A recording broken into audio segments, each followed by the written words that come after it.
Are you kidding me? That's what? Yeah, every so often it happens that Ryan is right. 100% right. Not even a little bit right. Tucker Pullman, 2 points last game. No kidding. My man! Hey, neither does me running shirtless, but that turned out very well. Welcome to the PP1 Podcast. I don't even know. I'm trying to figure out my lighting here. Doesn't seem to be. I just turned off the light straight up. I was going to open with a Taylor Swift song, and I did some quick background checking. And apparently it doesn't matter 10 seconds or less. You can play 1 second, and they can still copyright infringement you. So even if it's not Taylor's version? That's a good question. So because we can't play it, I was gonna do. I mean, if you're fine with it, maybe I'll read out the first lyrics of Ready. I don't know if that's. I'm also waiting for my Wi-Fi apparently to connect to my phone. So, while that segment is loading, welcome to the PP1 Podcast on the Hockey Podcast Network. You may know this already, so thankfully, if you've seen our faces, you know what's going on. The audio version of this is going to be interesting. I'll have to do some editing. Sure. Myself and Ted are both here. You can also check out DraftKings, promo code THPN. I'll be letting you know about that a little bit later in the audio version. But because here, we're going to do something. Now, there's going to be two parts here. I'm like all over the place. This is classic Ryan. This is me. This is hi. I am the problem. So we all saw the hockey game. We're going to quickly talk about the Canucks and then get back to what I'm about to do here. So the Canucks, they had a very big game last night. We quite enjoyed that. It was a lot of fun. And Ted brought up about Brock Besser and a redemption tour. And I thought, that's great. And then he goes and scores 4 goals, which was awesome. This is still loading, so that's awesome. And I thought redemption and reputation are very closely worded. And I thought, how could I make this work? So check this out. We got the Brock Besser redemption tour visuals. It's a beauty. So I'm going to just read this out for you because Ted's going to let me do this. I'm so sorry. He's like, I'm muting my mic. Knew he was a killer. First time that I saw him. Wonder how many girls he had loved and left haunted. But if he's a ghost, then I can be a phantom holding him for ransom. And that's all I got because it's not loading. But you're probably wondering, are you ready for it? And I think you are ready for it. So Ted clearly saw what I was doing. You're here, man. You're good to go. So needless to say, that's about as best as things can get. So Ted, you're back. Welcome. He's like figuring things out. Of course, whenever we try to make something magical for you guys happen, as everybody doing a podcast knows, technical difficulties. Look, Ted, you back? You back? He's just shaking his head.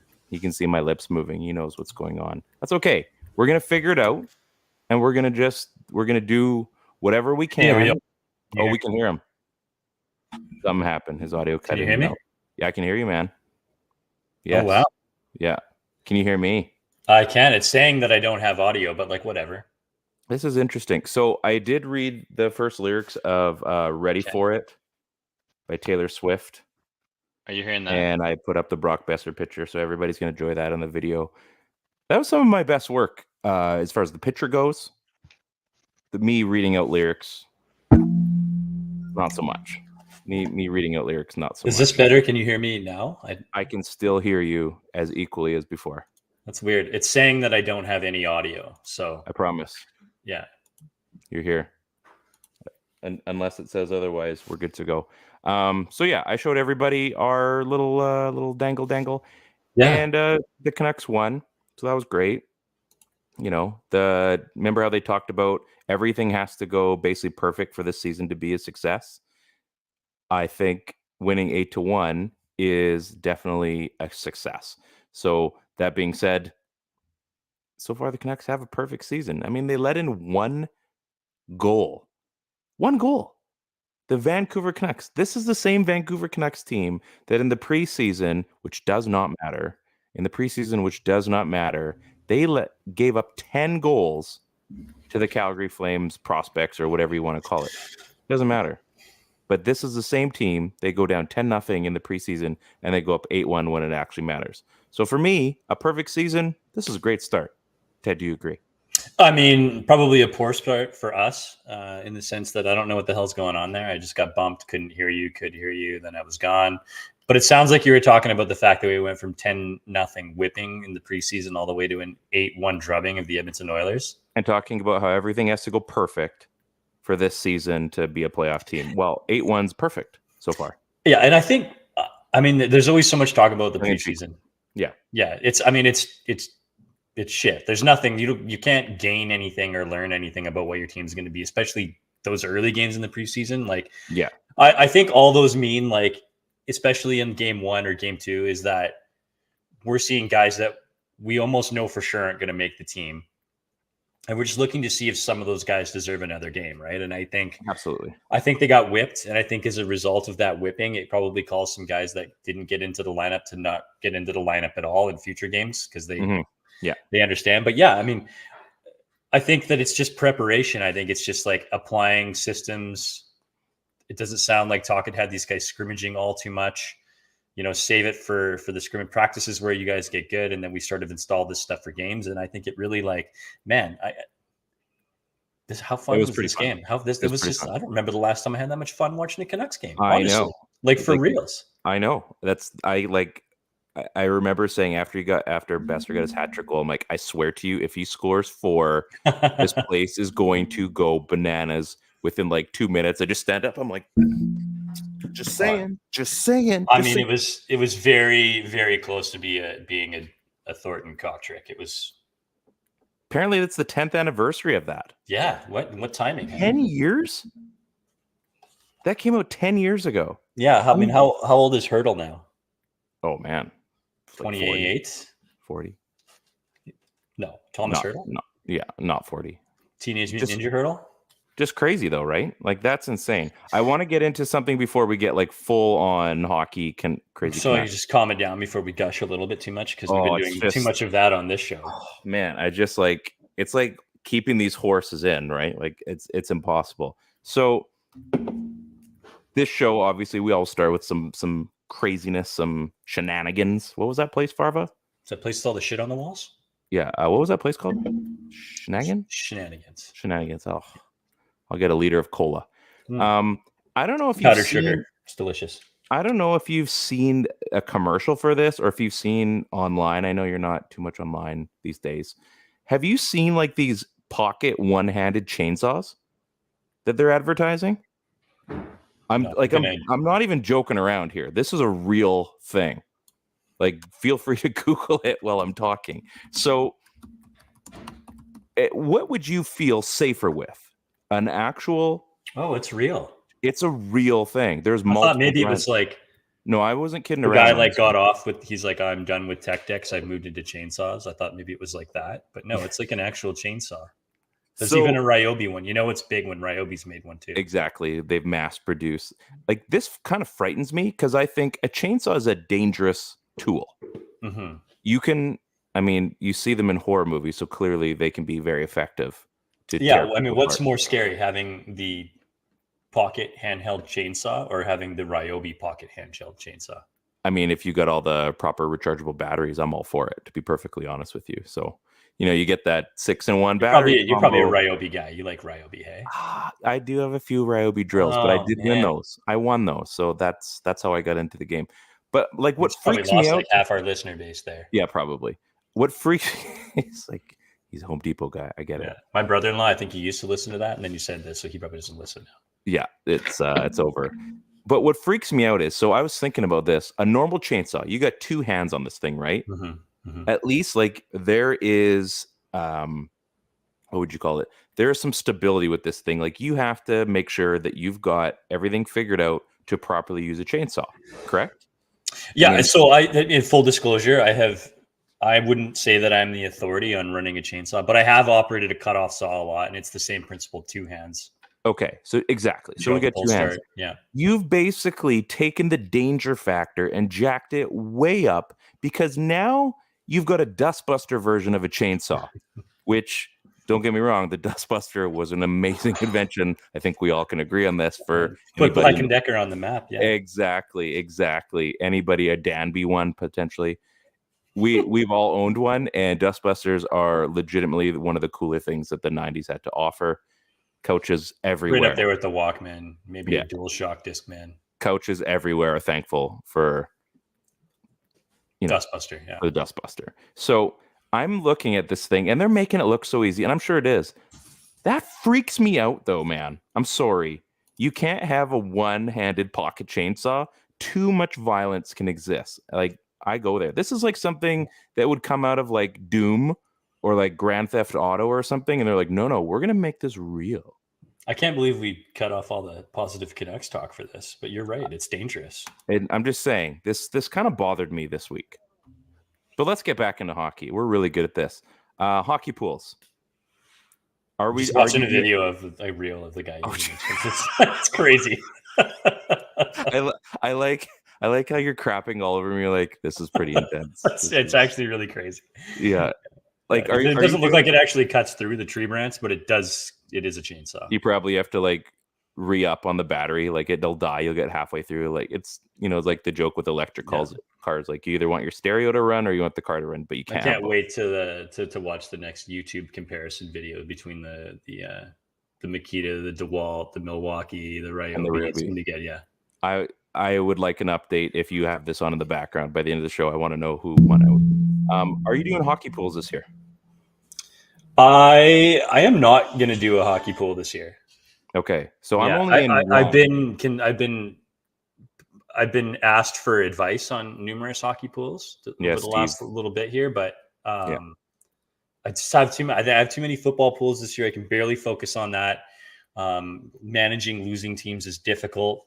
And I'm too busy. Yeah.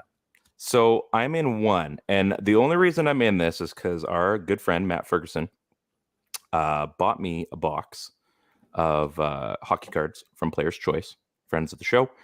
And they've got a hockey pool. So basically you buy a blaster box, which if anybody that doesn't know what hockey card lingo is, it's basically like 7 packs of hockey cards. So all the players in there, of all the cards you get in that little box, you pick 15 players, and that is your team for the year. And then there's prizes at the end. So like you run, there's no lineup changes. It's your 15 guys run with it. Points. It's something to watch. It's like watching Bitcoin stock or something, right? Pretty much. It's like the old school hockey pool where you pick like one from each box, except in this case, it's hockey cards. So I'm doing okay. I think I have a pretty decent team. I'm pretty well-rounded. Got like Draisaitl and McKinnon. I got Vasilevsky. Who else do I got in there? Eberle. Like this is a typical Ryan fantasy team roster. Like I got some good players and I got a lot of middle players, and we'll see what happens. So anyway, I'm gonna be that guy who's starting Jack Studnicka because that's just like the best option you had. If he has a hockey card, I probably could have started Jack Studnicka yesterday, and I would have got some points for the fight as well. That would have been fun. Or was that him? Or no, that was Dakota Joshua. I apologize. Jeez, you'd think I know my Canucks by now. So anyway, hockey pools.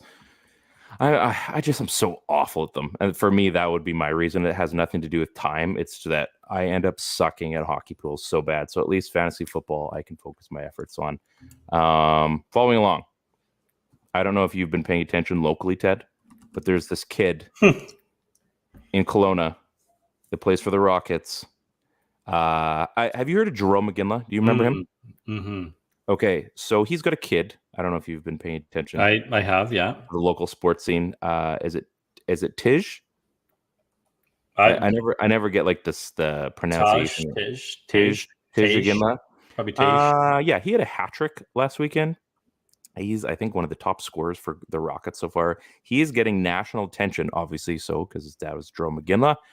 And he's playing some puck with our boy Andrew Crystal. Fella knows how to hockey. He knows, yeah. The Kelowna Rockets are going to be a force to reckon with this year, as I always seem to say. And you got 2 playmaking goal scorers on this team. They're going to be a lot of fun to watch. I am very, very excited to watch some McGinley hockey. And he was on an absolutely stacked Seattle team last year. He was on their third or fourth line, and he wasn't the star. And he's only, 16, 17 years old? Like, the dude still has tons of time to tear it up. And, I mean, what better venue than playing for the Rockets where you're going to get nationally noticed? Very big fan. Very big fan. So Ted's having some audio problems. We'll suffer through it. We'll figure it out.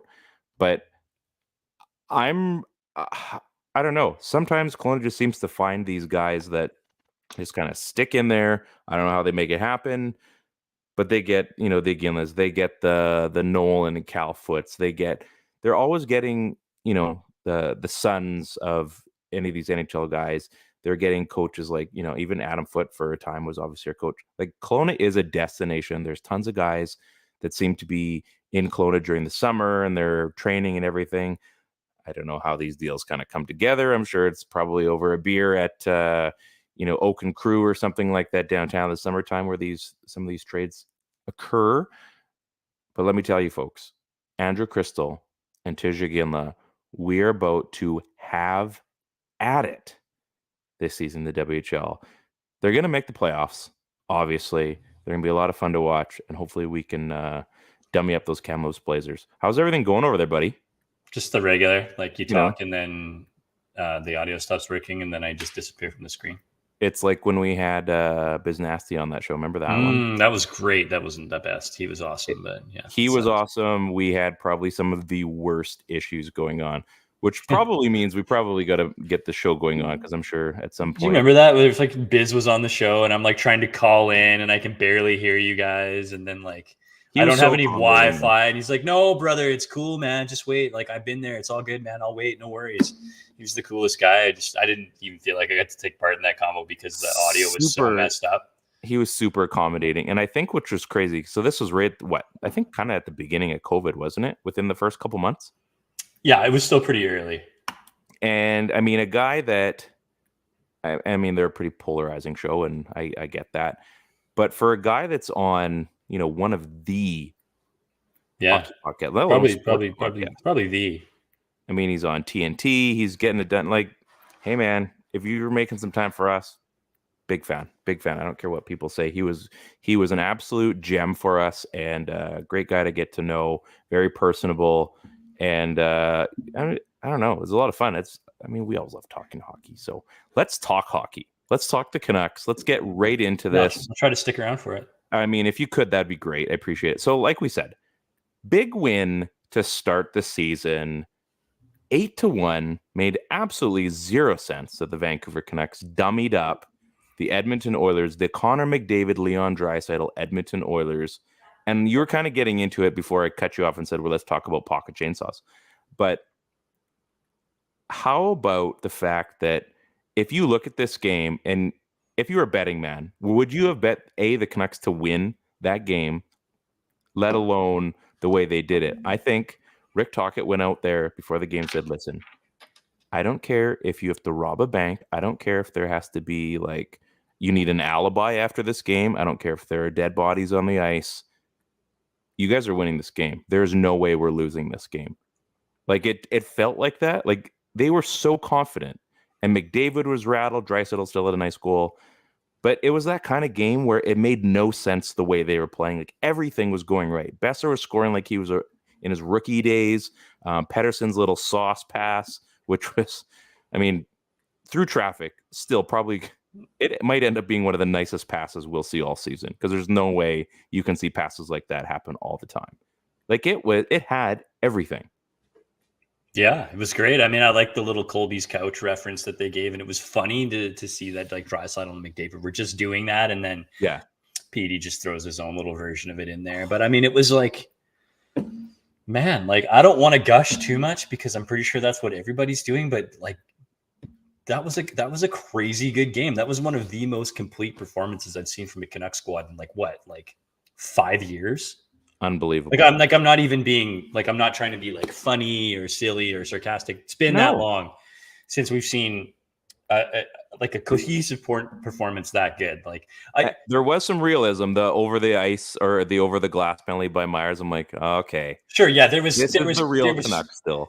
There was 100% chaos giraffe stuff going on. Like, but I mean, at the same time, like, man, what did you think of like Akito Hiroshi's game or Noah Juleson? Because I'll tell you, I didn't really notice them, and that's probably a good thing. I was going to say the same thing for Quinn Hughes. Aside from the first period, Quinn Hughes was, I'm not going to say invisible, but I mean, he had a couple plays, there was a couple shots, but he kind of went like classic, like all-star defenseman where you're like, oh yeah, he was there. But he wasn't bad. He wasn't, I mean, he was good. He was trying to create some stuff in there for sure. I think he was pushing offense. He got a couple shots like within 10 feet of the net. I mean, like Hronek is as advertised. Very, very good. He's going to be a problem, heading into this season for a lot of teams. It's going to be a big problem for the Canucks as well because they're going to have to find a way to re-sign this guy. Right-handed, minute-munching defenseman that can play like 24 minutes a night and probably chip in with like 40-plus points. He'll be gone because he has some better soon. Yeah, I mean, they're going to have to figure out what they're going to do with that. But this is that sort of win now structure that they're trying to put together. And I think if there's one thing that really happened that came together, the whole bow on the end of this thing. I mean, this power play looked solid, and that wasn't even the most exciting part. It was really great watching this PK do its thing. We might have to rename this to the PP1 Podcast, honestly. Like Cole, I'm on it, Canva right now. Yeah, like Cole, watching Puis Suter do his thing. Like, I mean, he's just so good positionally, right? I mean, I don't know, man. I was so impressed. I couldn't believe how good they looked as a unit together. Granted, no, Campbell didn't look like he could stop a beach ball. I mean, just horrible. They still have that problem. They do. I mean, buddy Lucas is a big Oilers fan, and I saw him 2 days ago for the game, and I said, man, the Oilers can outscore all their problems. Unfortunately, their problems will still be the death of them. Defense and goaltending. I mean, I was talking to a guy at work who's a big Oilers fan. He rocks the Oilers hat all the time, and it's the same thing. Like, I mean, imagine the money that could be spent. Like that team is like, a $5 million top 6 or top 4 player away from being really, really good. Like that back end doesn't look like it. That back end doesn't look like it has anybody on it. All I think you have to do is think to yourself, like, if we didn't have Campbell on the squad, imagine what you could do with that piece to add another top tier defenseman or another forward to help this team. So, man, I think up and down the lineup, though, I mean, Lafferty was like as advertised, hard checking. Some big hits, eh? Big hits. He's channeling his inner Rafi Torres. Nobody's going to be Rafi, but I mean, it was there. He had that Rafi element to him, right? I mean, it's not like he was going to change the game around with a big hit, but he's like a physical guy that leans on people and he can skate. And he looked good. He looked good on a line with Nils Höglander. And I think that for a guy that's been a little bit maligned and this squad making a team, being gifted opportunities, people talking about, is this the year for Nils? I mean, he looked real good on the walls. That's not a guy that you expect to be a really strong wall player, and he was. I mean, I think he kind of was though at the beginning. Remember how good he was. It is. I think people in general don't think of Nils as a wall guy, right? I mean, you don't think of 5'9" players as a wall guy. He hasn't been here forever though. That's why. I mean, my first moment was, oh yeah, I forgot it's been so long since we've talked like Canucks, and it's been so long since we've seen the Canucks. I'm like, oh yeah, Dakota Joshua. Oh yeah, Jack Studnicka. Oh yeah, Nils Höglander's up now. Like there's so many things that we've forgotten. And and I think Höglander has like a real chance to be a really good player in this offense too, because of the type of the game that Tocchet plays. And he's not a prototypical Tocchet player. Not at all. No. But he's physical enough. He's strong on the wall, low center of gravity. We've seen guys succeed in the league with this stature. I mean, he's different than Connor Garland, even though they're very much the same in terms of height. If you were to look at them, you can physically see that Höglander is much bigger than him. Yeah, the sauce to Garland was nice.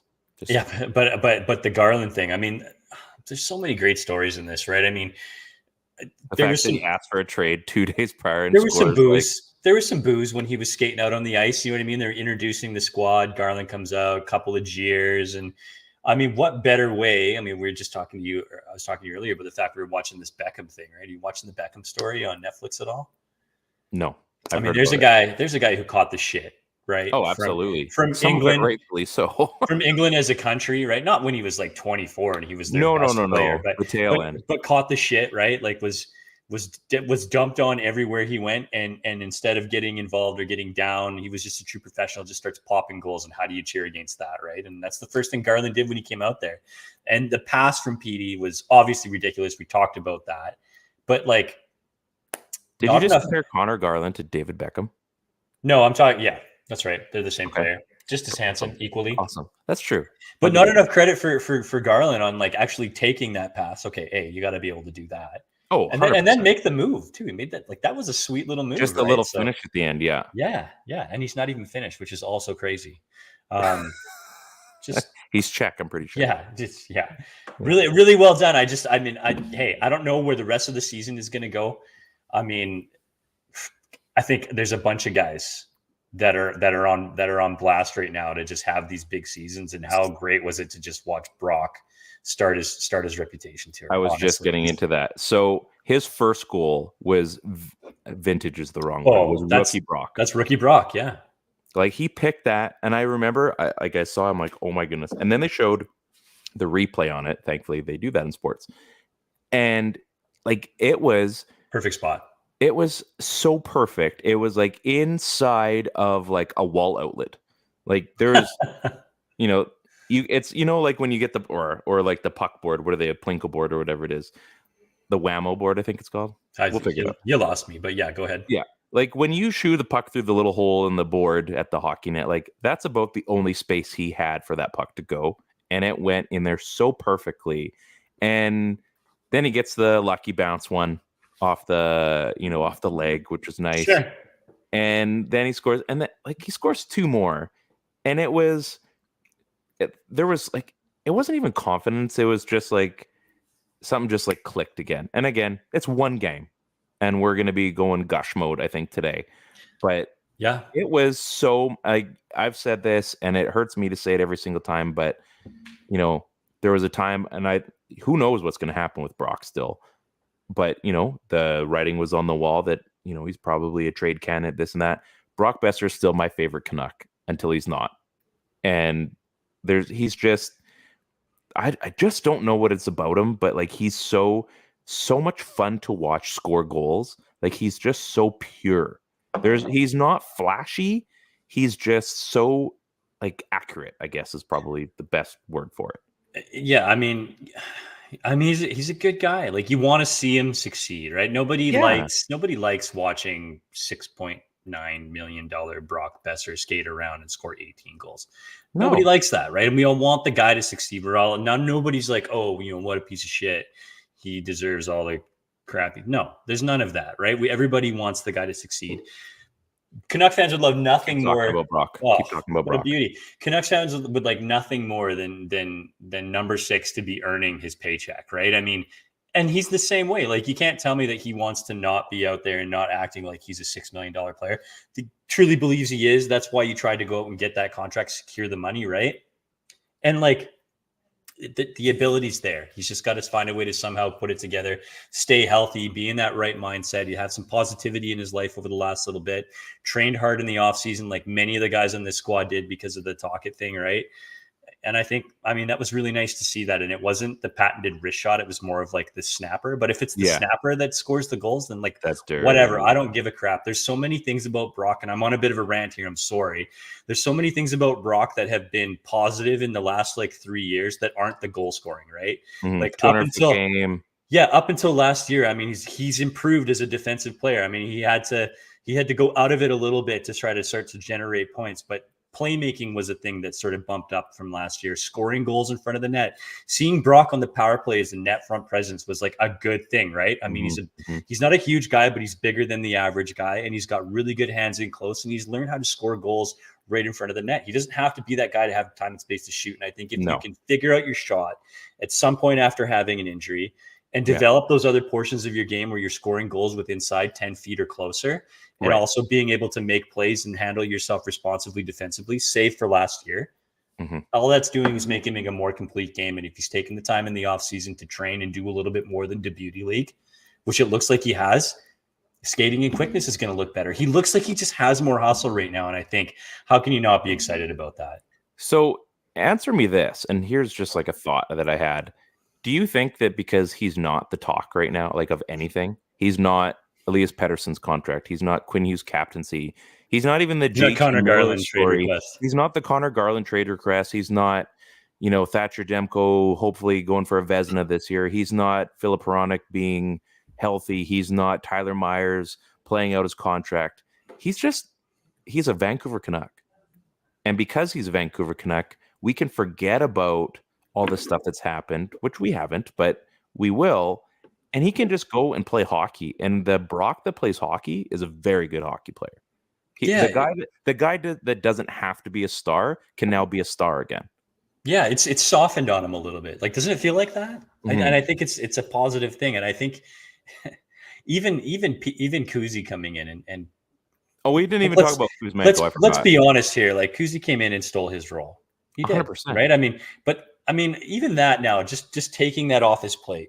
We're not expecting you to put up first line numbers, right? We have a guy that can do that. Please contribute to this team as a valuable member. And if the version of Brock Besser that shows up is that one all season, I mean, it's gonna be like 260 goals or some shit like 300, but 348. 348. There you go. Math is poor.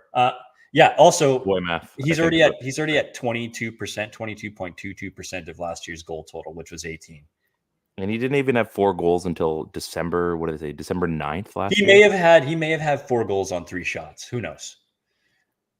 Which is also great. Yeah, I mean, but you're right. So all of this stuff, and we haven't even touched on guys like Kuzi, right? We haven't had to be negative and talk about, possible dumpster fires and Tyler Myers and all these things because it was noticeable, right? I mean, bottom line. As long as Garland's here, we need that guy to contribute. As long as Myers is here, we need that guy to contribute. As long as Brock Besser is here, we need those guys to contribute to have a successful chance at a playoff run. And if it's all going according to plan, and we know about plans in Vancouver, there is a chance, right? There's a chance this is a playoff team. I said at the beginning of the year, I think that it's a just shy team, but it's a team that's going to fight for a spot.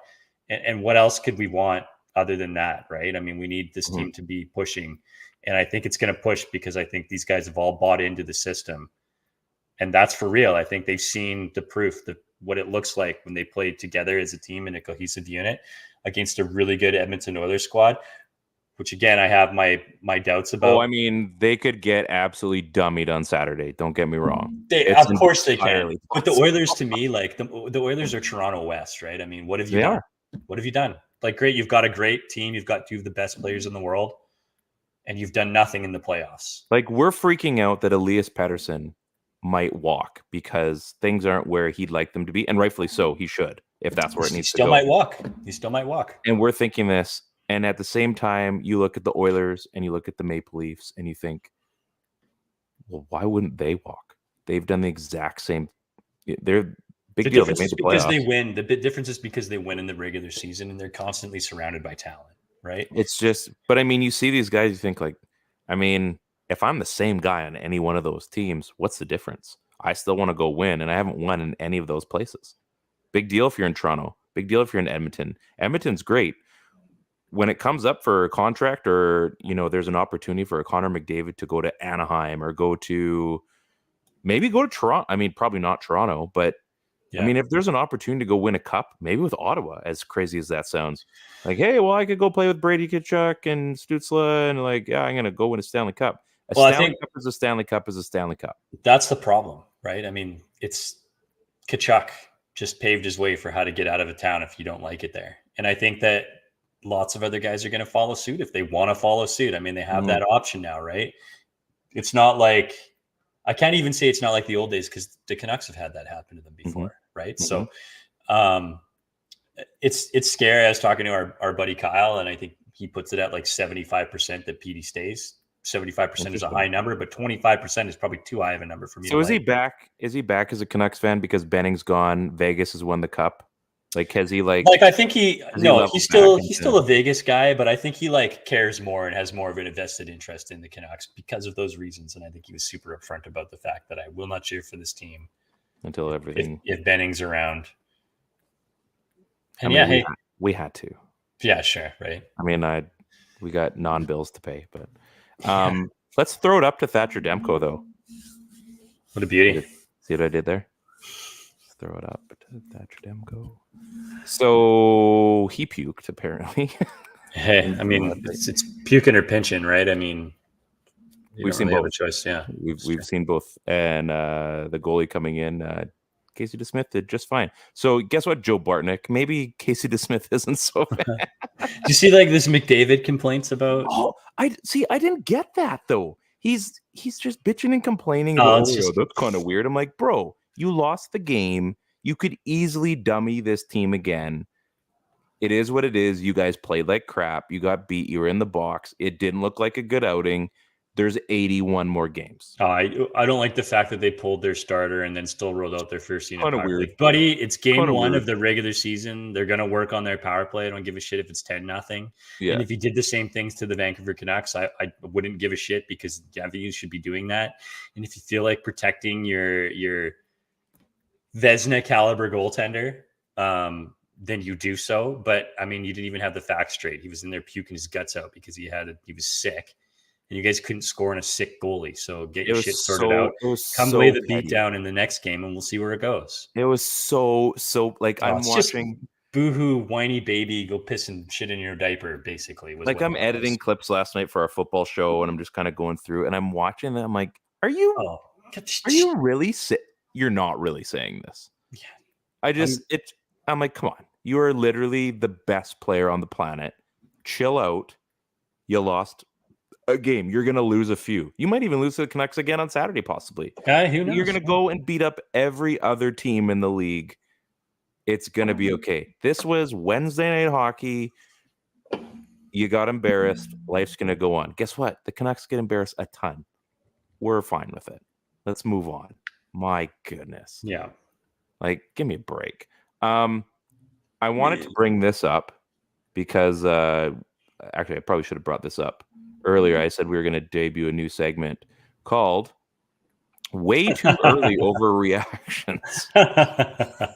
And did you hear? Let's go back. Look at the size of that thing. Yeah, I know. It's huge. Big triumphant motherfucker. So everybody gets why it's way too early because it's obviously, sunrise. It's like 4 a.m., 5 a.m. Anybody that's been on a farm should know these things. So way too early overreactions. Is Brock Besser back? Let's start with that. Let's keep that train going for a second. Let's spend like a minute here. Is Brock Besser back? Yes. I hope so. I really do. But what is back for Brock Besser? Is that a 30-goal guy? Brock, like rookie Brock. Because he's been close, right? I mean, rookie Brock. 29. 59 points. Is that Brock being back, right? I mean, he had 59 points last year, tied a career high. Okay. I don't want that. I want a little bit more from Brock, right? Is Besser going to score 40 goals this year? No, God, no. Okay. God, no. He's not a 40-goal guy, right? You're not helping this very much. He's not. No. He's not a. I mean, am I supposed to give the? I don't know. Because I don't know the rules. We never really have rules for these things. I'm just throwing stuff out. I think he's not back, but I think he looks like he could be in line for his best season ever as a Canuck, and I think 32 goals. He could be a 30-goal guy. I'm confident in this year that he has the ability to be a 32-goal guy after game one. How about that? I love it. Okay, next topic. JT Miller is responsible and electric this season. Yeah, I think so. I think he has to be. Last night. He looked good. I read I think it was the Stanchies. I think they were talking about Brock. The Statsies. It was the Stanchies. I think it was. Oh, I don't know. It was the Statsies and the Stanchies. Anyways, okay. Wyatt was talking about. I think it's Wyatt, right? Sure. I think it's. Anyways, he was talking about Brock, or no? Who was he talking about? Who are we talking about? We were just talking about JT. He's talking about JT. How about how Quinn is like he comes from the Henrik Sedin camp, the Marcus Naslund camp. He's the quiet leader. He doesn't say too much, but when he speaks, people listen. And then you have a JT Miller, right? I mean, JT he's the guy. You probably don't want him home on Thanksgiving to meet your parents because he's a little bit too crazy.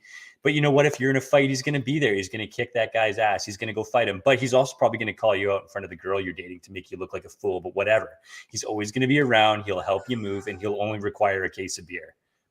Wow, I think that's it, right? That is Brock that is JT. He can be electric. He can also be responsible, but I don't want him to be completely responsible because I don't think you can be both. I want him to be able to pop off, get pissy, drop a couple F-bombs like he does. Just don't want him doing it to his own team. That's all. That's fair. I like that. Yeah.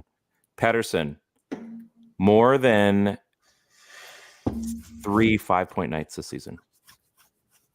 Oh yeah, over. I think that happens in a bad season though, so I don't even think that's like a big expectation. I think he goes on a heater like he always does, right? And I think 5-point nights are like it's a thing, right? I mean, on the reg. I think we're good for 3. I think 4 I could push it to. Yeah, let's do 4. I had another talk with our buddy Kyle on whether or not Pettersson is again a 100-point man. Is it possible that he's not a 100-point man this year, but he is a Selke nominee? I could see that. I think the only reason that he isn't a 100-point guy this season, but he's like a 95-point guy, is because Quinn Hughes steps up, Brock Besser steps up, JT Miller steps up, and who am I missing? Kuzmenko has not like basically all those guys elevate their game another notch, but because of that, the high point comes down, but the average is higher. Yeah, I mean that would be a lot of fun, right? I mean, we're not even talking about the fact that potentially we could see a guy like Ilya Mikheyev added to that line. And could you imagine the forechecking nightmare that he could cause? And their PK getting in there deep and then getting the puck to a guy like Petey, setting up a guy like Kuzmenko, who really doesn't need a lot of opportunity to finish. I mean, just tell him to go score. He'll probably just go score. And then he's going to probably punch out a guy because he looked at him wrong. Like he had a bit of a mean streak yesterday too, eh? Did you see that hit? Yes. Oh my God. I just thought, I'm like, okay, what else could they fit into this game before I just absolutely go berserk? Like, we even saw the backup goalie in an 8-1 win for not a bad reason. Yeah. And he was, the nice thing is he was ready to go and there was no like handshake and talking in French at the end. It was kind of nice. Sometimes you get to shit. I just don't like people talking need your buddy French. To pick you up. Yeah, I just don't like talking French. It's not a good language. And I'm going to take some heat for that, but I don't care. I don't think we have a lot of French listeners, viewers. Someone was talking shit behind Demko's back. Probably. Oh, literally? Or no? Okay, so we've got that. We are going to get to dudes and guys, even though it was one game, and I'm not going to get there yet. That'll be our last segment today. So the cap is going to come into play somehow this season. Probably not in the best case. It's already come into play. But like more. They just had to do an emergency call-up for Jack Studnicka. So they can't be this close and not expect things to explode. Yeah. Like this is too close for comfort. This is a screw up on an accounting error and they lose a draft pick. I love that both teams only had 11 forwards. Yeah. Just ridiculous. Maybe that's why the Oilers lost. Maybe that's why they got Yeah, that's it. Yeah. You know, we just needed one more guy and we probably could have made this happen. But I mean, this is, you see, okay, and we've gushed about this and we've waxed poetic way too much on one very early game. But let's be honest, if we're getting even 70% of that this season for the vast majority of our year, you can't have cap problems. You can't have roster problems where you can't even ice a proper lineup. Like you can't. But where do they fix it? And I was going over the roster. I don't know. Like you almost have to trade Connor Garland, and that sucks. But yeah. Like what? What do you do? They also need Connor Garland. I mean, but then Mikheyev comes back, and he's what, $4 million? Yeah, was it 4.5? I thought, right? So now what? You know how many guys make $4 million on that team? About 3 guys equal that. Yeah. Who do you take out? It's going to be tough, and you can't. You've just gone out and signed guys like Teddy Bluger and Puis Suter and and Suchi. Carson Soucy, and you've gone and added an Ian Cole, and there's a ton of veteran guys now who have won, who understand how to win, and literally all they did was go and sign a first unit PK, and it shows. And I don't know who you can get rid of. The only guy that I think makes sense, and it's not going to happen for a while, I think, is Tyler Myers. And I was thinking the same thing. And but you can't get rid of him yet. They kind of need him, right? I mean, who is the man that steps in and takes Myers' spot? Is it Cole McCord? Maybe. Is it? I mean, are you expecting more from when Susie comes back? Are you expecting more from Noah Juleson? Because I don't think you can expect more. I think you're happy if he's the seventh defenseman or a sixth guy. But now you're asking him to be a fifth defenseman, which means everybody else goes up. You're bumping up all the guys into uncomfortable positions. They basically need somebody to take a step, right? They need one of Juleson, Hirose, Wu, Philip Johansson. You know, they need one of these guys to take a step. McWard, right? I mean, and I don't know if one of them needs to be homegrown. I certainly hope so. Yeah, I certainly hope so. But it's not like they can just go sign a free agent. They need a replacement level player in terms of cap level to be able to step in and take a spot. And I don't know if that's possible. They might be living on the edge playing cap gymnastics this whole entire year. You know, the last time they did this, they went to Game 7 of the Stanley Cup Final. Yeah. They also somehow they put Sammy Salo on LTIR, and then somehow the second that a roster spot came available, he was healthy. They were also the favorite to win the Stanley Cup that year, and they almost went wire to wire as the Stanley Cup favorite and President's Trophy. So, I mean, there's slight variations on the last time they played gymnastics like this. It's basically the same. It's pretty much the same thing, though. So, you know, here's hoping. Maybe Cinderella gets to the ball.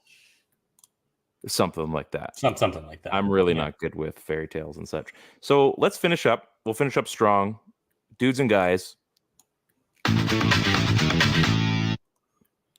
don't even have the visual. I have to do a new one or something. Easy one. We've got one game to choose from. I'm going to probably regret this, but who we're going to do, we'll do guys first, I think.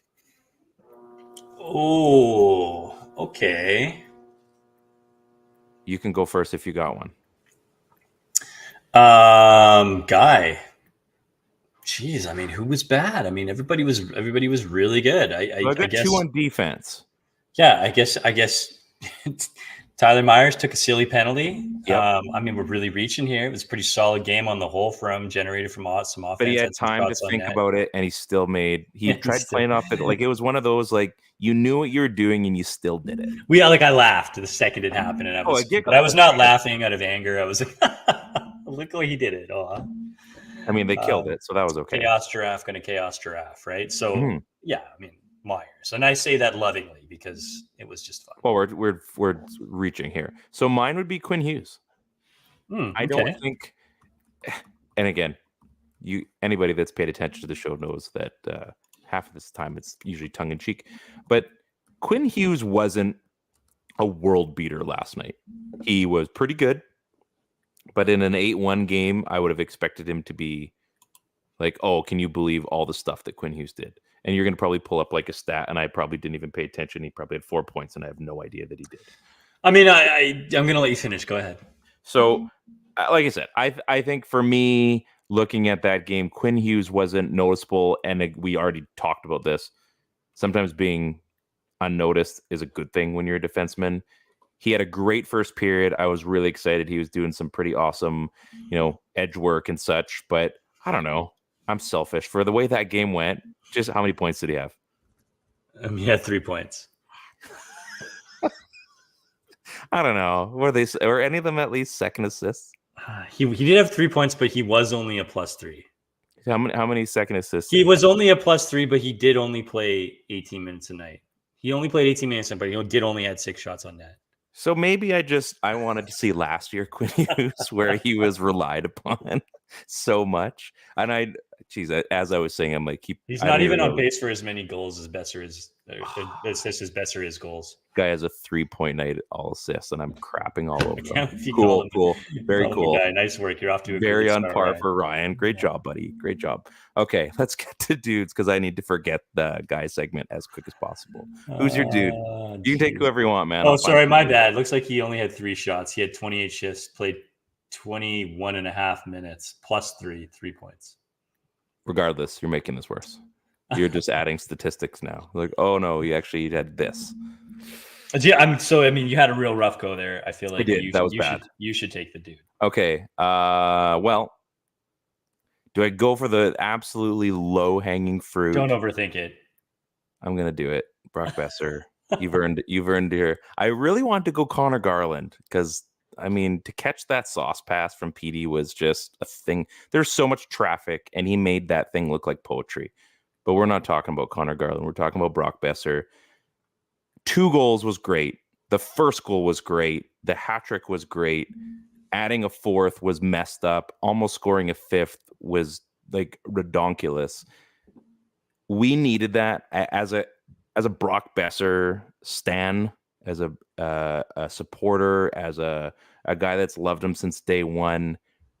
I needed that as a fan. I think the fan base as a whole was probably pretty relieved to see that. Yeah, Brock Besser needed that. You could literally see Twitter exhaling. It was great.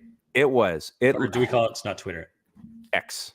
We threw up the X for Brock Besser last night, and he's as my boy Teddy Wong said, he's on his redemption tour. And how can you not be happy about that? We've talked. I guarantee if I were to track how this show went, we probably talked about Brock Besser for like 15 minutes tonight. Totally deserved. And it was one game, and I cannot wait for Saturday night. Hopefully we're still in our baseball tournament and I haven't blown an Achilles or something. Hey. Things are getting dicey, man. That's bad juju. Don't say that shit. I'm just saying. I would like to don't watch say. Don't just say. I apologize. It's too late to apologize. Second time we said that today. Thanks, One Republic. Oh man, now I'm flirting with disaster here. Yeah, I'm so thrilled to have Brock Besser back. Even if it was that one game and we got to wait a couple more games to see something go, I don't care. He's given all of us enough that he's bought himself at least 3 weeks worth of nothing, if anything. I'm fine with it. I'm happy. Who you got? I mean, probably 2-horse race here. I think it's funny because I might have even picked a guy like Quinn, and you picked him as your guy, which is hilarious. Well, I do things. I mean, between Pettersson and Miller, I mean, what a couple of studs up there. But I think like Pettersson was just everywhere, right? I mean, he was gorgeous, physical. He was doing that thing on the walls where, a player would come to him and check him and he would somehow turn towards him and take a step and back the guy off. Like that was happening frequently. Like his cockiness. There was all sorts of respect for his work on the half wall, paying attention to the one-timer, and he doesn't let it go all the time anymore. That wrister was ridiculous. That goal was so good. The pass was off the charts. I mean, I think he's put the league on notice that he hasn't gone away or even slowed his pace remotely from last season. It's clear more now than ever that it's his team offensively, that he is the unsung leader of this squad when it comes to just taking the bull by the horns and getting it done, which is different than what Hughes does, even though he does that in his own way too. But I mean, I think we're going to start to see a bit of a nasty version of Pettersson this year. And as if we didn't see that last year. He is nasty. When he's confident, he just... I mean, even rookie PD. It's like he's rolling around with his fingers up in the air. Like, honestly. Google it. Like, he just needs that above it. Like, just Google it. You already know. So impressive. As you were going, I just typed in Pettersson. I was looking for some points. And there's an article by Fansided Flyers. 3 trade proposals for Canucks Elias Pettersson. Posted 1 day ago. I mean, sure. Why not? Here are the 3 trade offers. Like from the Flyers, like Travis Konechny at first and Keith Ballard. Like, what is it? There's nothing there. I don't know. Copy the Matthew Tkachuk model. Yeah, no, we can't do that. No. So who do they got here? Let's take on a couple of guys entering their 30s and sign them to 5-year deals. I don't get it. Here we go. Konechny, York, Joel Baird. I knew it. Fucking and a first round. So that's the first one.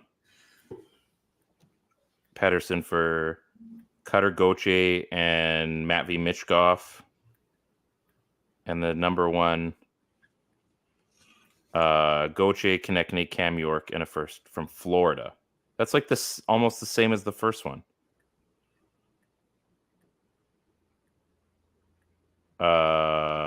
Okay. Sure. Have fun with that. Anybody else? Anybody else you want to get in that trade? Let's throw in Quinn Hughes too. Why not? Yeah. Yeah. Let's have some fun. Who cares? All in all, great performance from the squad last night. The big guns played like big guns. The supporting cast was there and present and part of the squad. You see guys like Lafferty, Noah Juleson, Dakota Joshua, Nils Hoglander, Connor Garland, Phil DiGiuseppe, all walking away with points. Yet a solid, yet a solid night from a guy like Hronek. Hronek had 2 points last night too, and I got to be honest, I don't think I really even noticed him other than when he had that shot. That's who I was talking about. That I didn't notice Philip Hronek, and you kept saying like you said Quinn Hughes. I didn't. I said Philip Hronek. You misheard me. Yeah, right. That's what it was. Something other than that shot that he rung off the blocker and we promptly converted on. I think it was, what was it, Brock's second goal or something like that. Yeah. Like, man, just please, I would just like to see more of this. Can we just have more of this, please? It's not even the fact that it was a blow 8-1. It was the fact that like the whole team looked fully invested. It was just like working their tails off, skating around like their hair was on fire. More of that. More, please. More. When they had 4 goals, when they had 4 goals, that game was crazy. Yeah, it was great. 8 was great. Bonkers. 4 was. This might be the most positive podcast we've ever had. That's true. Honestly, so that's true. We've yet to crap all over his team, but I mean, hey, there's always next week. There's always next week, and this is Canuckland. I'm sure at some point we're going to take a dump on this team. It's just not right now. Exactly. Plus, I haven't eaten enough to take a dump on them, so that's fine. So this has been a lot of fun. We went longer than we said we would, and we're cutting it dangerously close for me having to leave. So thanks for coming by. Thanks for enjoying another episode of season 5 of the PP1 podcast on the Hockey 5. Podcast. No, season 5, crazy, crazy. It just doesn't compute. But good for you. Good for making it this far. Me? Yeah. Well done. Okay. Yeah. All right. I mean, I'm impressed you got through this entire episode. That could have just as easily been Chris and fallen asleep. That's true. I would have to carry the show, and that's not good. Yeah, go check out DraftKings, promo code THPN. Obviously, check out our Twitters, our Instagrams, and hey, you know what? Shameless plug here. Go follow our football show. That helps No One Fantasy Cast. Go follow that, our YouTube and our Twitter account. We're trying to make that something. It's going pretty well. We're getting some pretty wicked statistics over there. So go give that a follow. We'd appreciate it a lot. Ted and I are putting in the hard work over there. Chris is putting in most of the hard work. He's getting the most clicks, so that's great. Shameless plug. I apologize. So yeah, on behalf of myself and Teddy Wong, this is the PP1 Podcast on the Hockey Podcast Network. Canucks win 8-1. Best team in the NHL. Peace out.